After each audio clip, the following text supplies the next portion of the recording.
Well, welcome everybody to Building Resilience, Staying Healthy in a Time of Change and Uncertainty. And this webinar is aimed for care partners and people living with dementia and people who are supporting somebody with dementia.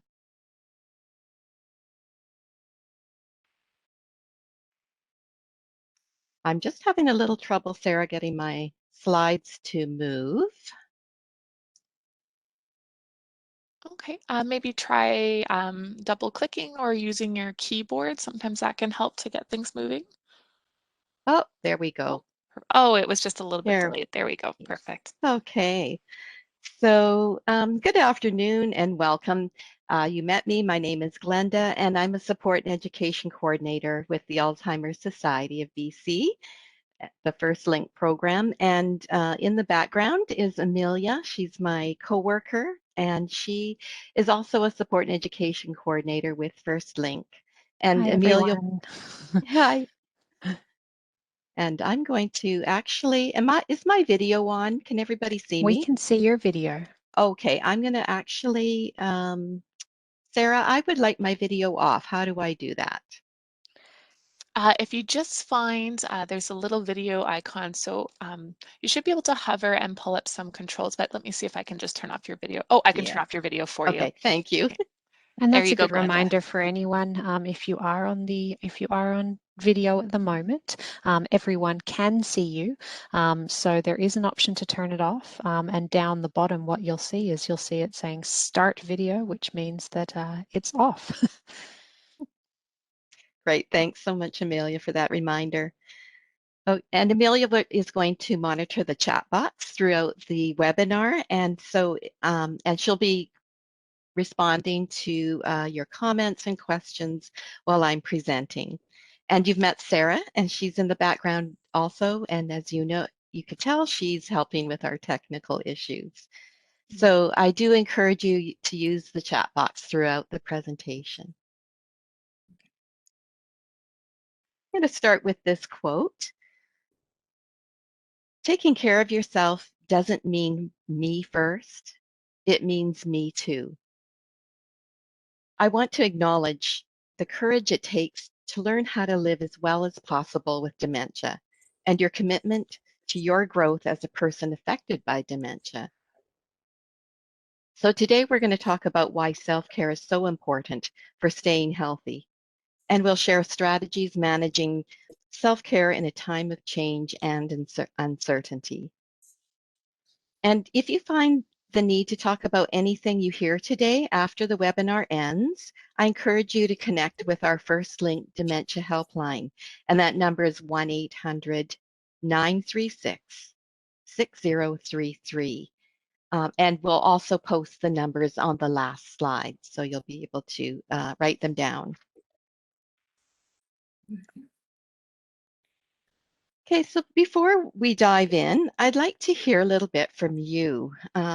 So let us know by using the chat box. How do you know when you need to take a break? That is, how does your body tell you that you're reaching the point at which you don't feel you can do anymore? So I'm going to give you a few seconds to make your comments in the chat box, and I'm going to ask Amelia in a few seconds to share what we have.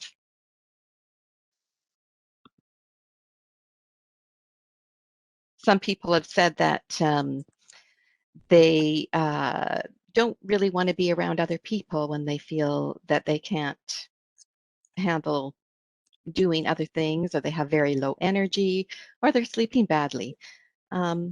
Amelia, what do you see in the chat box? Yeah, lots of comments, kind of everything from sometimes I don't know, which is great, and I'm glad you've shared that, through to just feeling tired or lacking motivation, those kind of normal things seeming harder all of a sudden, through to seeing it in kind of your emotions as well, being snappy or tired.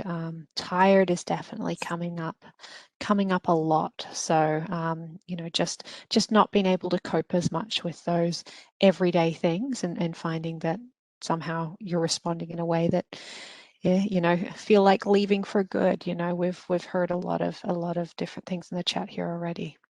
Keep it coming, everybody. Thank you. Glenda, hi. Yeah, sorry, Sarah here again. I'll just jump in and let everyone know, just because I am receiving quite a few private messages, which I think are responses to the question that Glenda asked. I see that some people are having trouble finding the everyone option in the chat box. It seems like it's not available to some people. Oh. If you don't have an everyone option, I find Amelia in the chat box, and then you can send your messages to her and she can make sure that your responses are included throughout the webinar. Yeah. Great. Thank you, Sarah. Thank you. And I am getting quite a few coming through privately. I can let you know that I am receiving them. I can't reply to everyone, but I will make sure your comments get noted when I share them out with the group. Thank you. What I am seeing kind of privately in the chat box as well, I'll read it out because I know some people don't appear to have the option to send to everyone. People are saying they need a break when they have no interest in any meaningful activity for yourself, when you're not as kind or as patient as you can be. Tears, you know, feeling tired, feeling resentful. And I know one that definitely resonates with me. I crave junk or fatty food, and I know that means I'm stressed. Oh, that's really great comments there. And, you know, our feelings really give us important information about ourselves. And you're sharing those things, and your feelings and your body is asking for attention, and they deserve attention.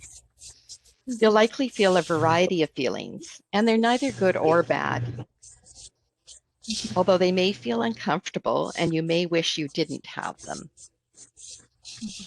So I want you to consider what might be causing those feelings.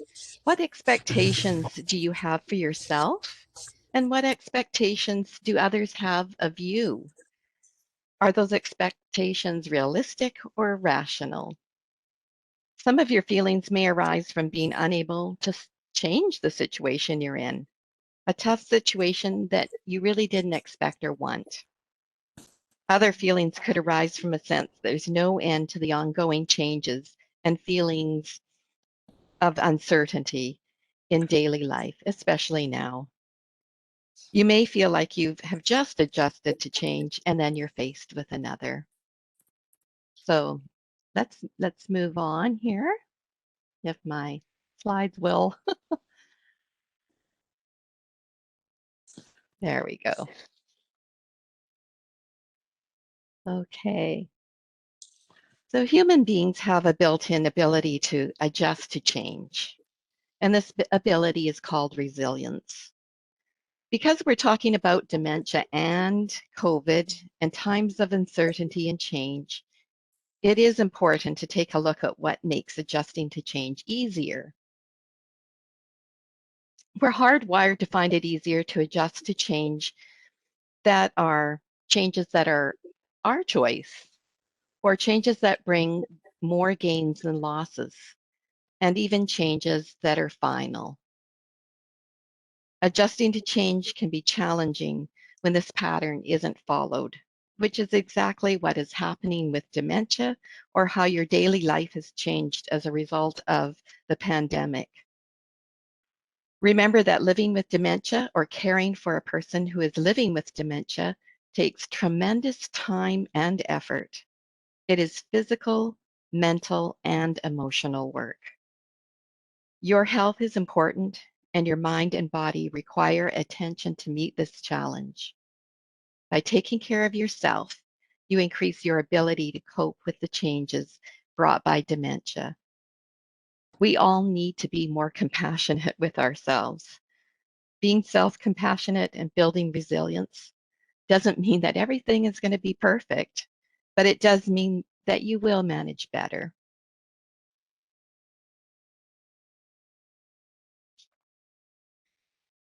This slide illustrates that the road to self-compassion is a process, and it's often not straightforward. Rather, it's often one step forward and two steps back. Our growth is about discovering and integrating moments of self-compassion in our day, rather than about reaching a straightforward destination.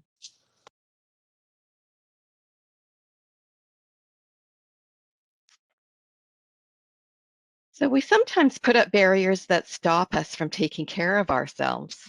And one of those barriers include our internal narrative, how we talk to ourselves. Some of those narratives are, be strong. It's just easier if I do it myself. It's not supposed to be this way. Or I don't have time. And I promised her I would do this. And help costs money. Do any of these messages resonate with you? What are some of the messages you might tell yourself? Living with dementia is hard, and being a caregiver is hard. It can be easy to let the day-to-day demands and exhaustion overwhelm you. And you might ignore the signs of stress and continue on because sometimes you might feel there is no other alternative. There are alternatives, but we may put up barriers that stop us from taking care of ourselves because we don't know how to go about getting help, or we're feeling too overwhelmed or too involved in our grief to take the first step.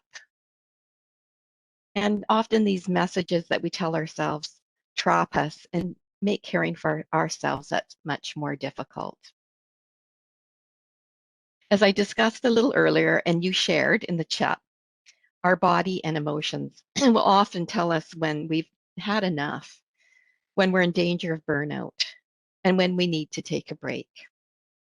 That's why it's so important to pay attention to ourselves by self-monitoring. And Glenda, we're definitely seeing in the chat some people sharing how, you know, the messages that they find kind of going around in their heads. You know, someone said all of them, which is you know, Yeah. for sure true. And someone said, you know, if I just work harder, I know what to do. I just can't muster the energy. It's definitely a message that can kind of trap yourself in your head. Exactly. You know, we can see some of the other messages in the chat, but some of the ones that I'm receiving privately as well, because you know, they're saying, because I can't step back and see how well I'm actually doing. It's so hard when you're right in it. Yeah, that's very true. And I speak to many people that's where they're at. It's really hard to step back and gain a perspective. So we're going to talk a little, you know, talk about a few tools that we can use that are don't take a lot of time, that hopefully will help you with building resilience. So one way we can self-monitor the message that we tell ourselves is through practicing mindfulness. Mindfulness, we know, has become a bit of a buzzword, but it also has a tremendous and growing weight of research behind it. Mindfulness is about paying attention to what is happening within you and around you without judgment. And this includes your thoughts and emotions, the sensations you feel in and on your body, the actions you're doing, and those in your surroundings. You can practice being mindful right now and by drawing attention to your body. Take a deep breath and pay attention to how your feet feel on the floor. Notice the weight of your body on the chair. Notice where your shoulders are positioned. Are they sitting up and tense? Or are they relaxed and sitting comfortably? Feel the weight falling into your hips evenly. Take a deep breath and exhale. Practicing mindfulness is simple, but it's not always easy, which is why it's called a practice. Practicing mindfulness can help you cope with constant change and uncertainty by increasing your ability to focus on how you're feeling in the moment.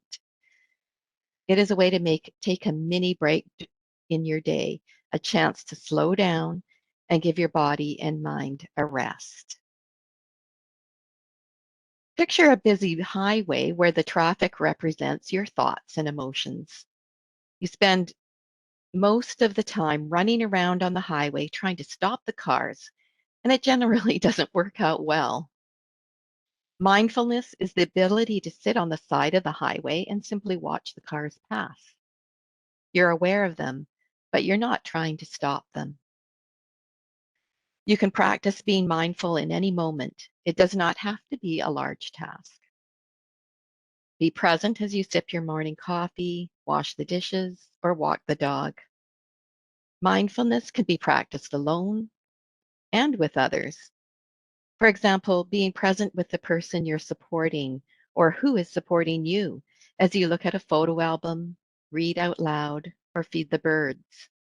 It can be just a moment, a minute, or even longer.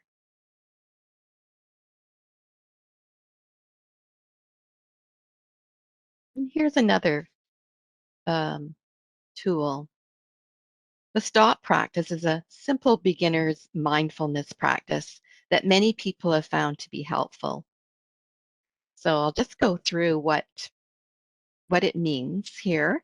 So STOP, it stands for stop, take a breath, observe, and proceed.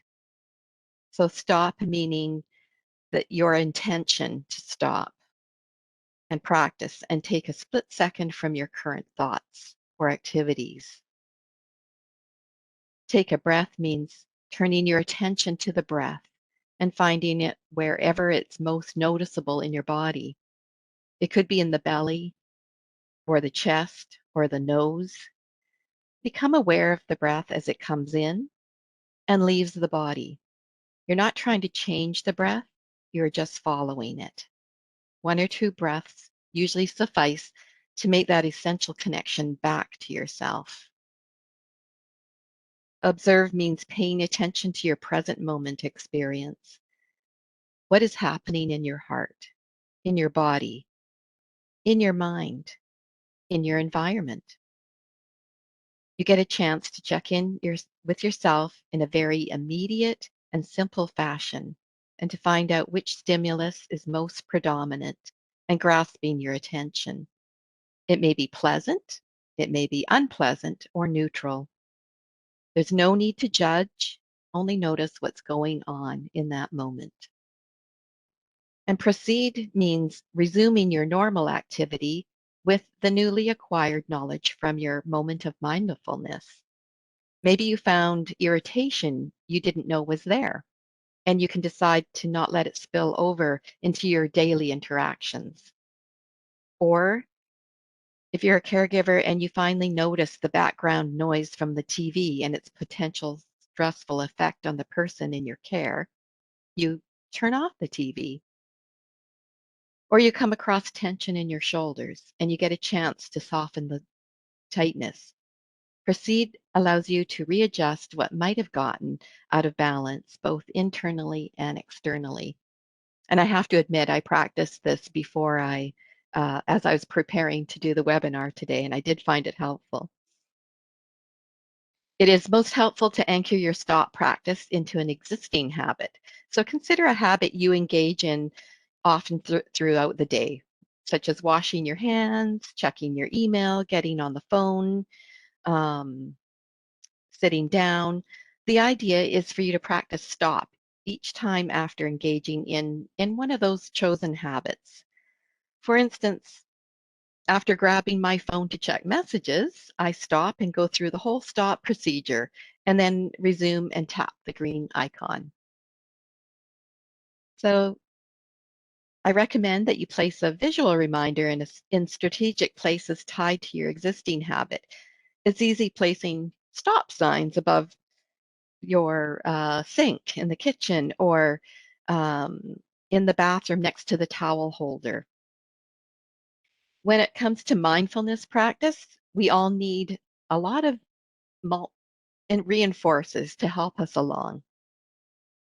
30 seconds is all it takes for the mind to recenter itself and for you to relieve some of your stress, one bit at a time. Each stop is an occasion to reward yourself with a smile for being so good to yourself.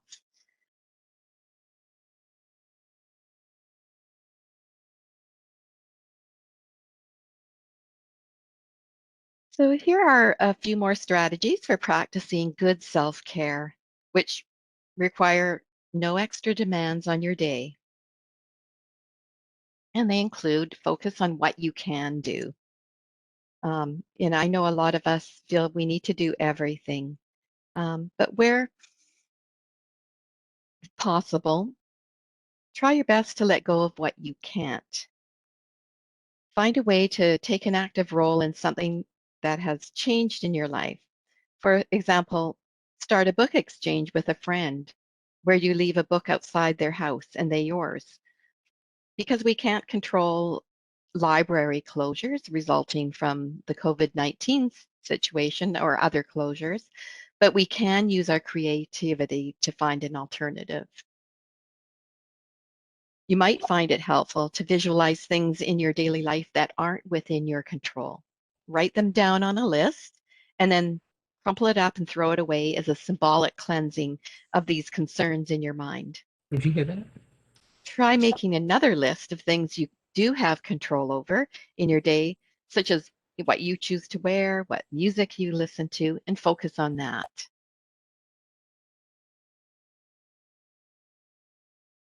Be kind to yourself. We often forget to do that. Talk to yourself as if you would to a close friend. If you notice negative thoughts running through your mind, give yourself some reassuring words. Something short and simple like, I'm having a hard time today, but we all have bad days. Or I may not like this change, but I will adjust. It takes time, but with practice, it does become more easier to speak compassionately with yourself. And there's that word practice again. Be forgiving. Expect that you're going to make mistakes. None of us can do this perfectly. You will learn more as the journey progresses, but not without making mistakes to learn from. And I've spoken to many people who said that they really are learning along this journey.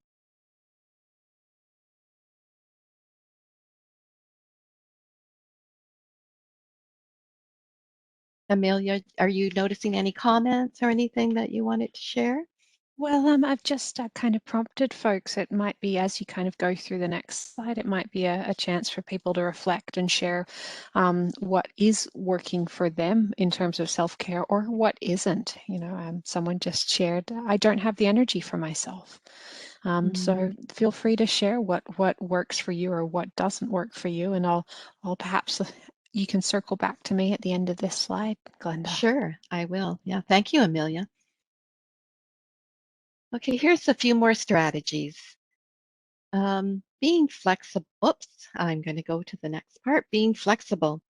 Dementia, we know, is unpredictable. You'll need to make changes in your home and routine as the disease progresses. Being flexible to the changes that come will help you adapt and cope with them. As much as possible, find ways to take a break within your home. Read or listen to a heartwarming story, or listen to your favorite song. Insert intentional pauses into your day will give your body and mind a chance to slow down and refocus. Take time to remember the good and appreciate the moments of joy as they happen. Seek support, and I know this is a tough one sometimes for people, but with physical distancing restrictions still in place, it's really more important than ever to maintain social connection with others. Call a friend or join a tele-support group to share how you're feeling with others that are going through a similar experience. It can help to have someone who understands and can laugh or cry alongside with you. Many people struggle with asking for help, especially from family or friends. You may not want to impose, or you may be concerned how they'll do the task. Consider, are these reasons logical or rational? Are they appropriate, especially now, given the current situation? You may be surprised how many people are actually willing and able to help you once you communicate to them what you do need help with. There's some community organizations such as the United Way or local seniors organizations that have supports in place to connect you to others in the community who are willing and able to help. And then there's traditional formal support services, such as those provided through the healthcare authority or a private agency, for example, home care. So I encourage you to contact your case manager if you have one, or a private agency directly to inquire about what that might look like in your region and what the processes are for accessing available services. And if you're not sure how to do this, you can call the First Link Dementia Helpline and ask who you would call and what the numbers are in your region. We're quite happy to help you out with that. And that's a So, great idea to link back to the dementia helpline, and we will share the numbers at the end, because I've got a few folks asking about whether there are support groups for caregivers, and there are. We run support groups through the Alzheimer's Society. So kind of the best port of call for those kind of questions is to contact us after this and give us a call on the dementia helpline. And Sarah's just linked in the chat the number for the dementia helpline. great. Thank you, Amelia and Sarah. I've had definitely the chat box has been going strong here. Lots of people sharing their successes or things that work for them when it comes to self-care. I like to chant strong, tough, brave to myself to remind myself that I am doing pretty well. Oh, I love wonderful. that. Can be about getting a sympathetic ear. Someone calls their sister who will listen sympathetically. And again, if you don't have a sister who's sympathetic, you're welcome to call the dementia helpline as well. I'm hearing as well from folks that being with friends for walks, coffee, or being, just by yourself, going into the forest for a walk is therapeutic for people. Fresh air is definitely coming up a lot. But I'm also hearing that some people are, regardless of this, are still feeling like they're on fast forward and can't slow down. And that sometimes even with yoga and meditation, they're still frustrated, but, can feel better overall, sorry. We've had a few other messages coming in private that you might not have seen in the box, saying I like to do Sudoku and can get lost in a puzzle just for a few minutes. And definitely we can come back to this because there's lots of other people sharing their experiences in the chat too. Please keep them coming. Great. Thanks, Amelia, for sharing those, and for everybody for sharing what works for you and even what hasn't worked for you. And as Amelia said, we have our dementia helpline. We're quite happy for you to call us. And I think now's a good time to mention as well. I've got a few messages from people just saying, yeah, it doesn't work for me, and that's okay. We're not trying to. We know that we can't solve everything in a webinar, and we know we can't solve dementia as well. So I think there's a real recognition that it is important to say that sometimes this is really hard, this is really tiring, that this is not, that having self-care is not something that you feel is working for you or has time for you. So thank you for, I guess, being here today, or at least listening to this and seeing whether any of this might work. Exactly. Thank you, Amelia. Just being here today is actually taking a step towards self-care. But yes, it is very hard, and it doesn't work for everybody. But I'm just going to this might be a good segue into this slide, where when you are feeling overwhelmed, try to remember the rose garden. The rose garden is about seeing the full picture and the ability to change perspective. A rose garden is filled with beautiful, lush greenery and vibrant, fragrant flowers, but there are also thorns. And there will be days when the thorns are all we can see. Having dementia in your life is hard, and there will be thorny days. There's no denying the difficulty of the dementia journey. Just remember, it is possible to see the beauty beyond the thorns sometimes. Roses are there, and it's not an easy shift to make. It does take time and practice. Resilience helps us to stop and smell the roses, to see some of the gifts along the dementia journey. And again, I just want to acknowledge that it is a really tough time and it's not always easy to stop and notice the roses.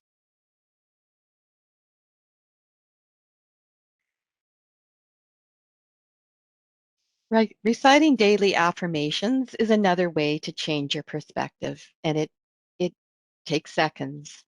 And I have to admit that I use those and I do put them up in different affirmations around in my place where I live.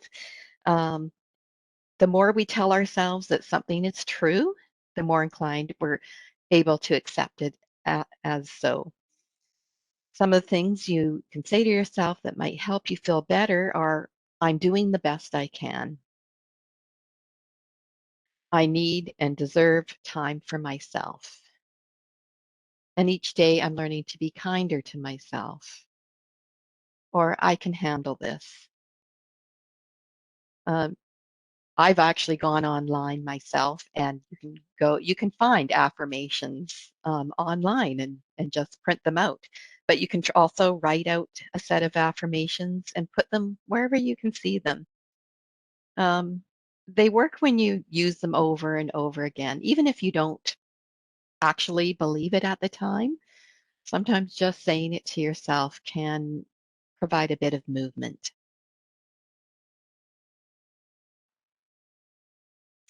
I really like this quote there by Marianne Radmacher.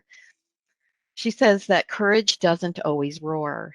Sometimes courage is the quiet voice at the end of the day saying, I will try again tomorrow.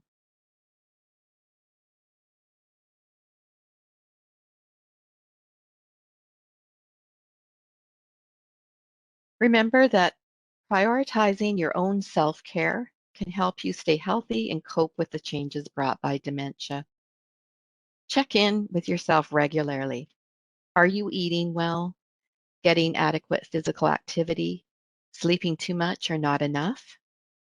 Keeping in touch with other people? Are you finding ways to continue doing the activities that you enjoy within this new normal? This is one way that you can increase your resilience to cope with the changes. So at this point, we're going to use the chat box. And it's a little bit about what you were already doing, but um, so what are some of the things that you are doing well? Um, and it could be things like taking time for yourself or getting more family members involved. So I'm going to give you a few seconds to share in the chat box, and I'll ask Amelia to read some of those out. While we're getting that, we've had a few kind of comments on the previous slides, and I wanted to share what someone said, that they're in the later stages of Alzheimer's and it's exhausting. And I find it helpful to remember we are in the final stage of living our lives together at home. It makes me sad, but more compassionate. Yeah, so even where the stage you're at can prompt different feelings and perspectives. That's very lovely. And it sounds like, that's kind of we all have our own kind of methods of doing this, and that stop technique that you were taking us through before. Sounds like this person is kind of got a bit of a stop technique themselves to really stop and kind of reflect and remember where they're at with their person. Mm-hmm. That's lovely. I'm seeing as well a lovely quote from someone who said, I find that reminding myself that it is often when we are unlovable we are most in need of love helps me see the bigger picture as a caregiver. That is so true. Actually, I was thinking about that myself today. I think you were talking before about being kind to yourself. You know, you'd probably never say the things to friends that we say to ourselves. Exactly. Give us a break. And I think I'm seeing as well, you know, when it comes to being kind to yourself, people are coming up with some lovely suggestions in the chat box. I'll read some of the ones that have come through to me privately. I try to get out most days, some time away, even if on my own. I'm hearing a bit about guilt as well, managing my guilt as I have nothing to feel guilty about. That's so true. And I think feeling guilty about not feeling guilty can just be a cycle as well. So it's a practice and one that this person has shared. Thank you. Some other private chat messages coming through. I do virtual exercise classes downstairs most mornings. My husband, who has early to mid Alzheimer's, goes for walks with me most afternoons. He likes to help, so he vacuums, makes bed, preps dinner. So it's kind of getting those moments to yourself as well as the moments that are together. But you know, other people are sharing that it is difficult depending on their stage of the journey, that you know, their husband can no longer be alone for even 10 minutes. So you know, there's different ways to find those moments, you know, depending on where you are in that journey. Exactly. It does really sometimes dictate what you can do. I've got some other comments that other people have made in the past, and they've said they've learning to let some of the small things go, learning to say no to others, learning how to ask for help, which is that difficult one. And I know that I've spoken to many people who are really information orientated, and so learning about the disease, so I understand what's happening. So for a lot of people, having the information really gives them something to arm them and help them understand and be able to know how to respond. Anything else, Amelia? Yeah, we've had a couple of other messages. In terms of going out for a walk is a really common theme, and finding some time in nature. We were talking about that before. Someone's sharing that they're at the early stage right now. So if I develop better care practices for myself now, I will be able to see how important it is, you know, later on. And regardless of what stage you're at, that's a great approach to take to build up yourself build those habits in. Yeah. Someone else said, I've given up the guilt of letting our young adult daughters pitch in. I talk with friends.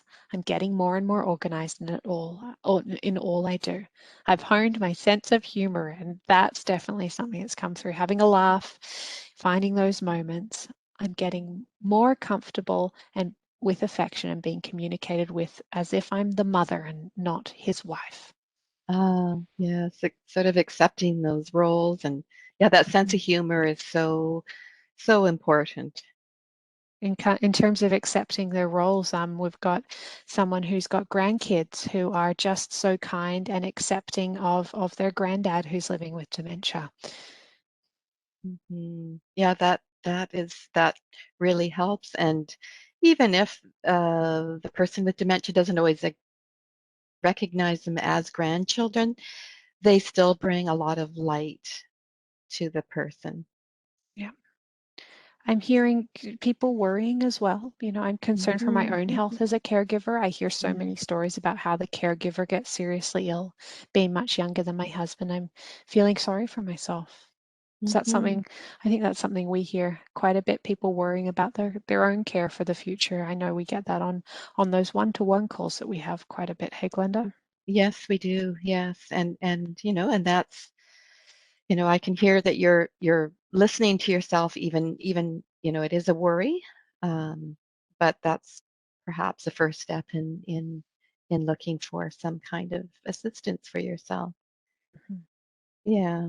Yeah, that's tough.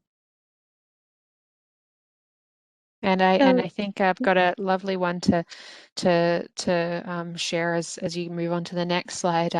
We don't take things so seriously. Keep things light and happy. yeah. And Yeah. oh, wait, no, I don't want to forget someone saying, I take a nice hot Epsom salt bath. Oh, that sounds wonderful. Lovely. Yeah, yeah, yeah. Yeah, and I spoke to somebody recently who said that her husband often doesn't get up till later in the morning than she does, so she takes advantage of those, that hour or two, and does something for herself until her husband is up and needs a bit of assistance. So, one of the, we've talked a lot about writing things down and posting them.